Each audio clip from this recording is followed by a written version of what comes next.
Bonsoir à tous, ravi de vous retrouver pour votre journal sur TV Sud Montpellier. Et dans les titres de ce lundi 20 juin, il y a une élève de 6e du collège de Florensac qui est morte après avoir été sauvagement agressée à la sortie de son établissement ce midi. L'adolescente de 13 ans a été rouée de coups par le frère de l'une de ses camarades. Transportée d'urgence à l'hôpital de Montpellier, elle est décédée en début d'après-midi des suites de ses blessures. Le Montpellier Water Polo ne sera pas champion de France cette année, battu par Marseille, mais pas vraiment à la régulière. Lors du match d'appui de la finale du championnat de France, en plein match, l'entraîneur marseillais a frappé un arbitre, mais la rencontre n'a pas été interrompue. Nous parlerons notamment de cette image qui fait le buzz avec le président et l'entraîneur du Montpellier Water Polo. Ils sont les invités de ce journal. On vous retrouve avec notre spécialiste Olivier Brachard sur TV Sud à la fin de cette édition.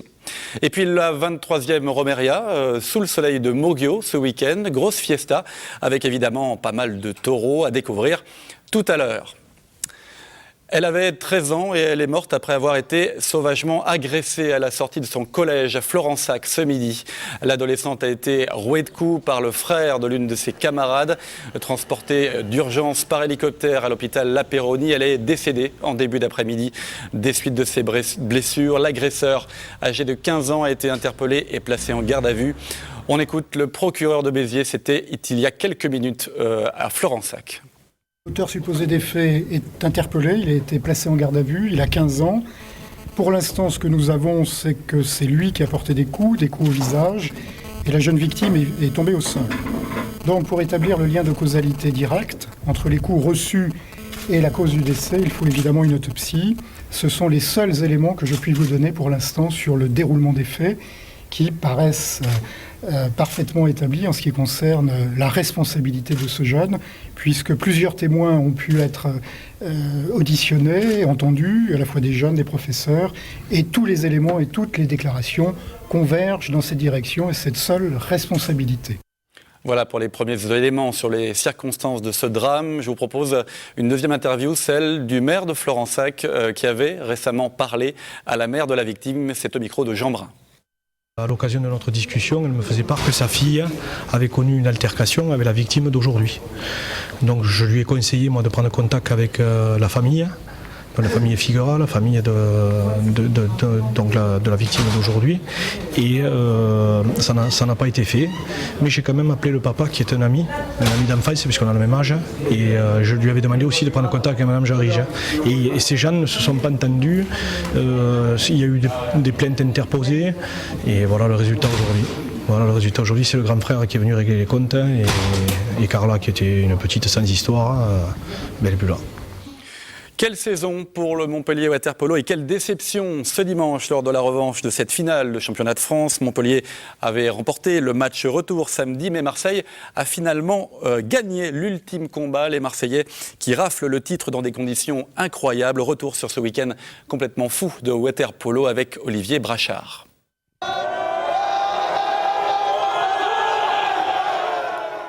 Le bonheur des Marseillais, l'abattement des Montpelliérains, les nerfs lâches après 2 jours de combat. Battu à l'aller, le Montpellier Water Polo doit d'abord s'imposer samedi soir pour obtenir une belle le lendemain. Les hommes de Fabien Vasseur sont présents en défense. Pressés, la ligne d'attaque marseillaise doit prendre des shoots difficiles et lorsqu'elle est en position favorable, souvent, le gardien montpelliérain Jas Bérény sauve les siens. Après 2 périodes, Montpellier fait le break. Mathieu Pesson et Andrés Aguilar bien muselés. C'est le gaucher Popovic qui prend ses responsabilités. 4 buts à son actif. 8-4, rien n'est fait. Marseille grignote son retard et à la balle d'égalisation, synonyme de titre à 30 secondes de la fin. Ouf, Montpellier remporte la première manche 8-7. On devait garder le ballon et remonter plus au pressing. Et on a été fébrile là-dessus, mais bon, l'important c'est qu'on a gagné, c'est le plus important.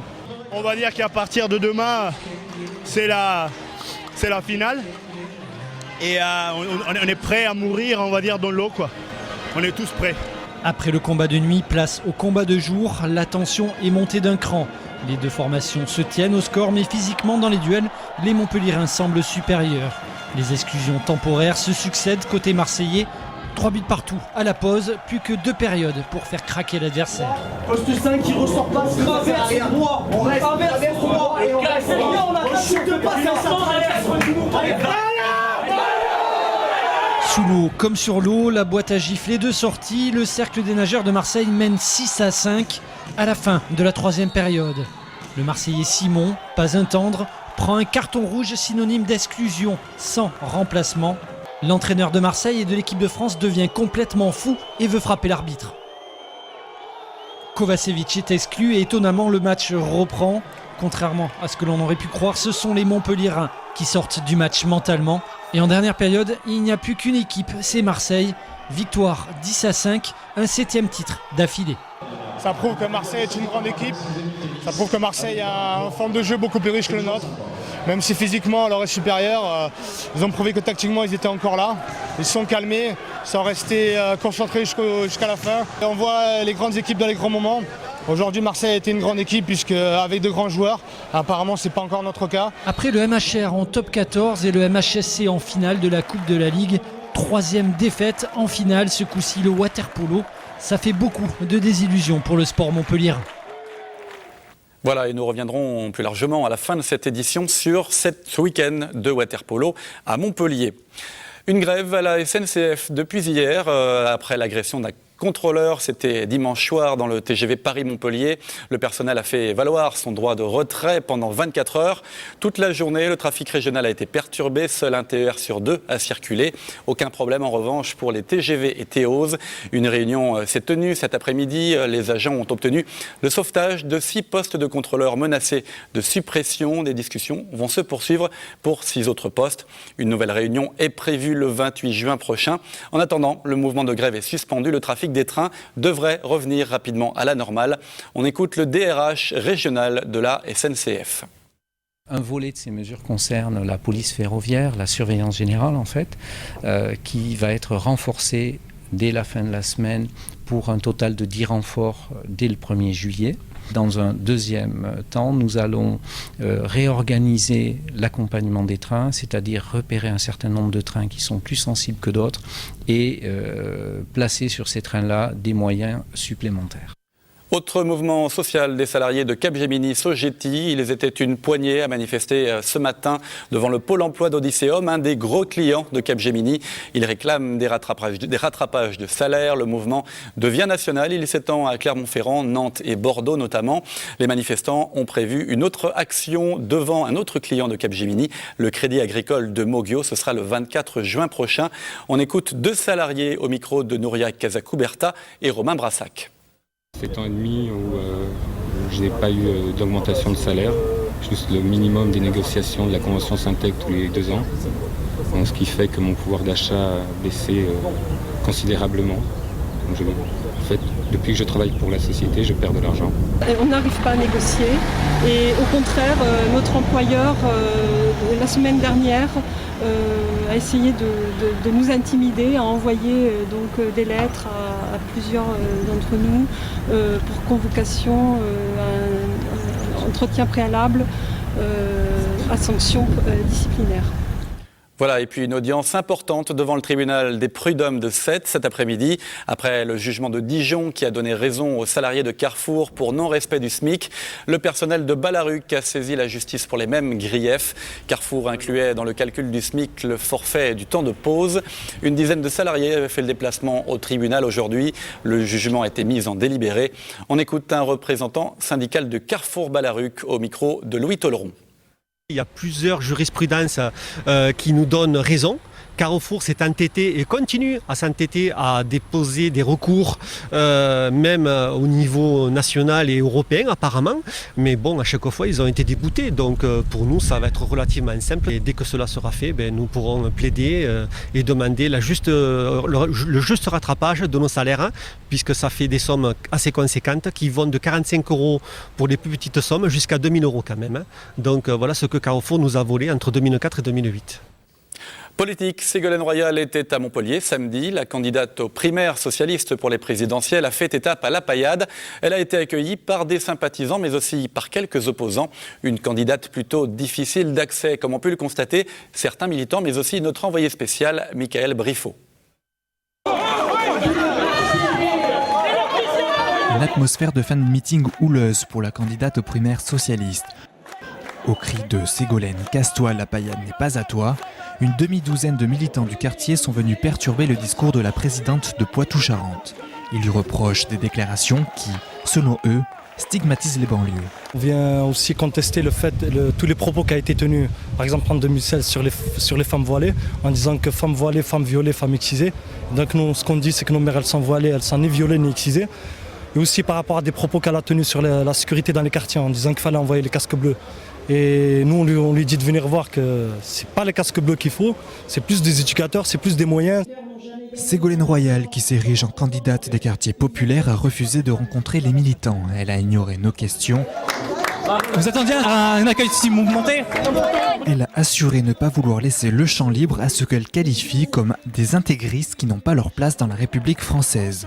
À quelques jours du dépôt des candidatures pour la primaire, la fête des royalistes de Montpellier a été gâchée. Politique, toujours avec une autre réunion un peu plus tranquille. C'était vendredi soir, toujours à La Paillade, dans la même maison pour tous, Léo Lagrange. Ils étaient une cinquantaine pour un moment de dialogue avec les dirigeants locaux du Front de gauche, parmi lesquels René Revol, le maire de Grabel.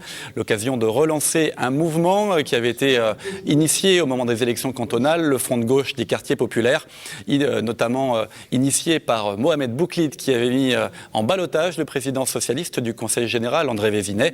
Un mouvement en ordre de marche pour les futures échéances électorales.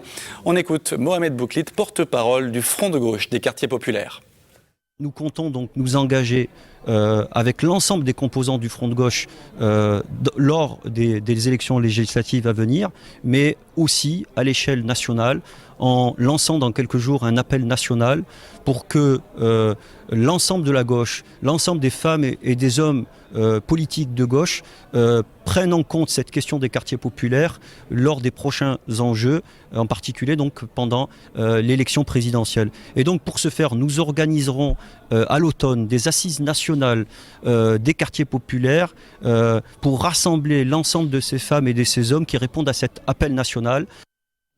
Fait divers, cette nuit, une bagarre a éclaté dans un camp de Rome près du Zénith de Montpellier. Il pourrait s'agir des règlements de compte entre familles. Un jeune Roumain âgé de 26 ans a succombé à ses blessures au couteau dans la nuit. Le coupable est toujours en fuite. Justice, une information de nos confrères de La Glorieuse qui ont dévoilé ce matin sur leur blog les dates du procès en appel de l'affaire Bissonnette. Le procès se tiendra du lundi 7 novembre au vendredi 2 décembre prochain devant la cour d'assises de l'Aude à Carcassonne. L'information n'a cependant pas été officiellement confirmée par la cour d'appel. Un peu de détente maintenant avec la 23e Romeria de Moggio. C'était ce week-end au programme grosse fiesta évidemment, avec bien sûr une bonne dose de taureau. Notre reporter Olivier Michel était à fond. Regardez.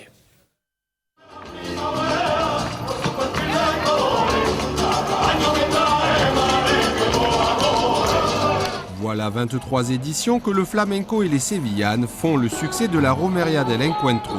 Une fête qui transforme le village héroltais en village andalou et où les tenues à pois sont de rigueur pour toutes et tous. Ce sont des costumes faits sur mesure pour vous, ils viennent d'Espagne. Ah ouais. Sur mesure, ça vient de Lorca. On a de la famille espagnole, elles nous ont les taillés sur mesure. Ouais. Bon, le seul problème, moi, c'est mon que couturier, j'ai un peu trompé quand même. Du côté de ceux qui s'habillent de lumière, moins de triomphalisme. La seule oreille coupée revient à Thomas Joubert. De retour sur le sable des arènes, 2 mois après son alternative et sa blessure, le torero arlésien n'a rien perdu de sa fougue de novillero, en relevant les kits et en montrant toutes ses dispositions à la muleta.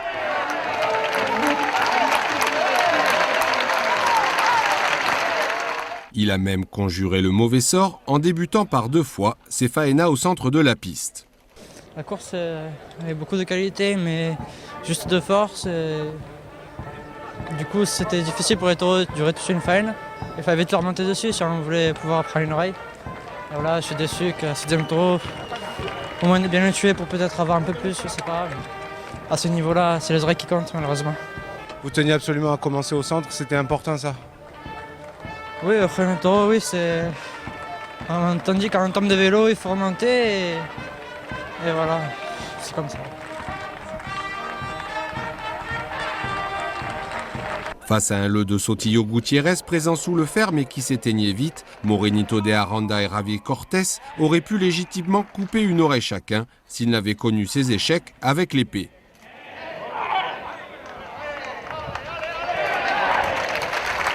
Aujourd'hui, si les toreurs avaient mieux tué, on aurait vu beaucoup plus d'oreilles. Le compteur d'oreilles ne reflète pas la qualité de la corrida, malheureusement. A noter que les bénéfices de cette corrida de la Romeria seront intégralement reversés aux sinistrés du tremblement de terre de la ville de Lorca, jumelé avec Mogbio, qui, le 11 mai dernier, avait fait 9 morts et plus de 130 blessés. Voilà, et un petit rappel, la fête de la musique, cette fois-ci, c'est ce mardi à Montpellier. N'oubliez pas, et puis un rendez-vous important sur l'antenne de TV Sud à partir de 21h, ce mardi aussi 21 juin. Revivez France-Brésil, c'est du beach volley, le Beach Master en intégralité, sans oublier le journal du Beach Master, je vais y arriver après cette édition évidemment.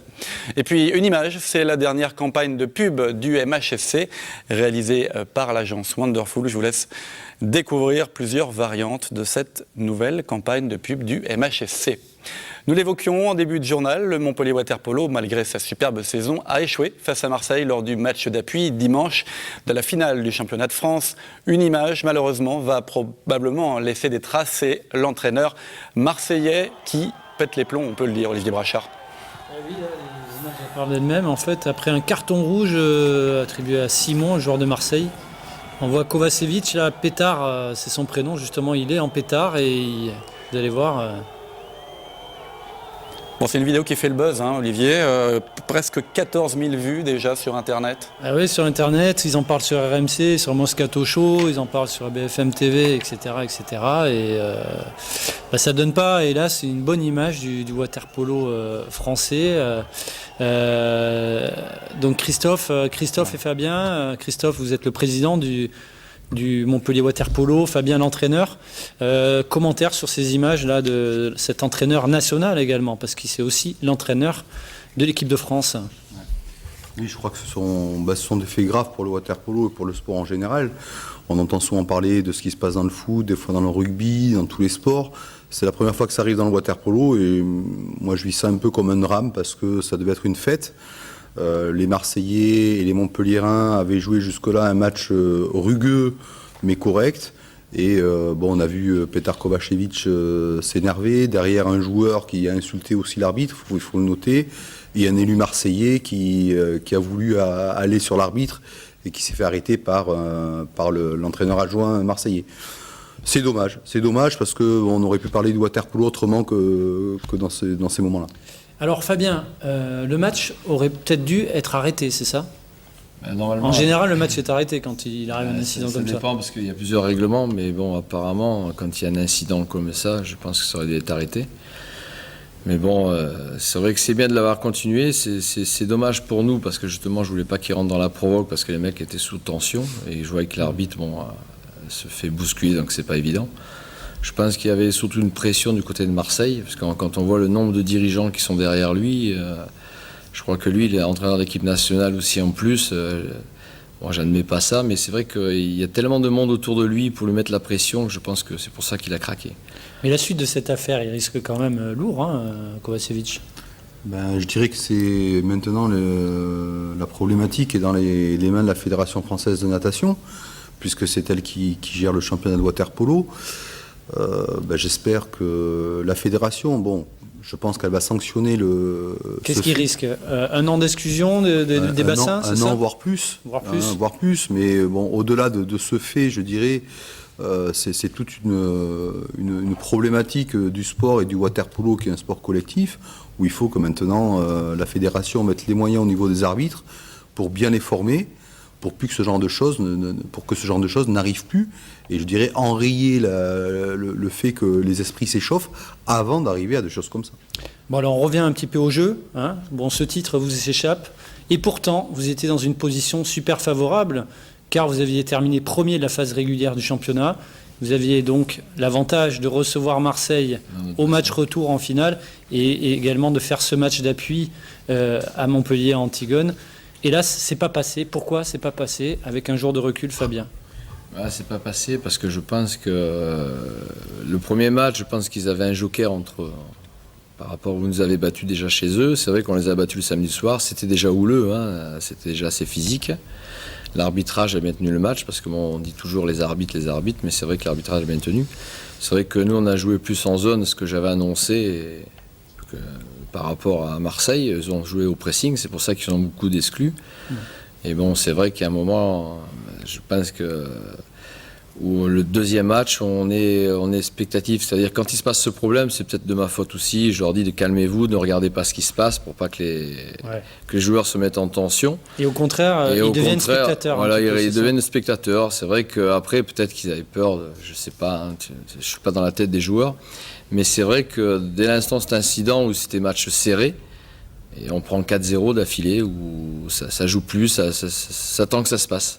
Alors après, ils changent de tactique également. Ils font rentrer plus à l'intérieur leurs arrières, par exemple. Ouais, non, mais ça, à la limite, ils ont joué toujours pareil. Je pense que c'est nous qui les avons regardés jouer. Je veux dire, même il y a un moment, on a complètement changé l'équipe pour justement réagir. Ça allait pas mieux, mais bon, disons qu'on a pris nos initiatives. Mais c'est vrai qu'on les a regardés jouer. Il y a un moment, on se demandait... Bon, c'est vrai qu'ils avaient la rage, hein, parce que c'est vrai qu'avec ce qui s'est passé sur le bord... Et nous, on est devenus des agneaux, donc on les a regardés. Donc maintenant, on perd le titre, c'est eux qui le gagnent. Mais c'est vrai que dans n'importe quel sport, je pense que ça aurait dû être arrêté. Moi, ce que je pense personnel, bon, après, il y a des gens qui ne vont pas être contents comme d'habitude. Ouais. Mais de rejouer ce match, parce que bon, c'est vrai que... De toute façon, ce match, il est perdu. Il est perdu, mais c'est vrai que ça stoppe pas mal de choses. Je veux dire, quand on voit déjà ce qui se passe, et après, les provoque... Je veux dire, à la fin, même à la fin du match, où il y a un joueur de Marseille qui envoie le ballon, il reste 2 secondes, qui n'est pas sanctionné. Ouais. Mais je veux dire, c'est tout un... Cette animosité, voilà, bon, on en a parlé, hein, cette tension qui a... Bon, il faudrait que ça cesse un petit peu. Oui, cette tension qui existe depuis 2-3 ans entre Montpellier et Marseille. Oui, par Christophe, rapport... vous avez pourtant de bons rapports avec Marc Rousia, le président de Marseille. Oui, on a de très bons rapports avec le président de Marseille, enfin le président délégué Marc Rousia et le président Paul Leccia.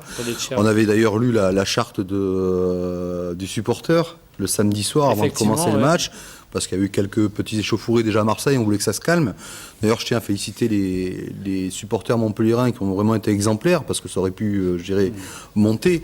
Mais bon, pour en revenir à la saison, on gagne pas, on n'envahit pas une citadelle du jour au lendemain. Je veux dire, ça se travaille, c'est des coups, il faut faire tomber les murs.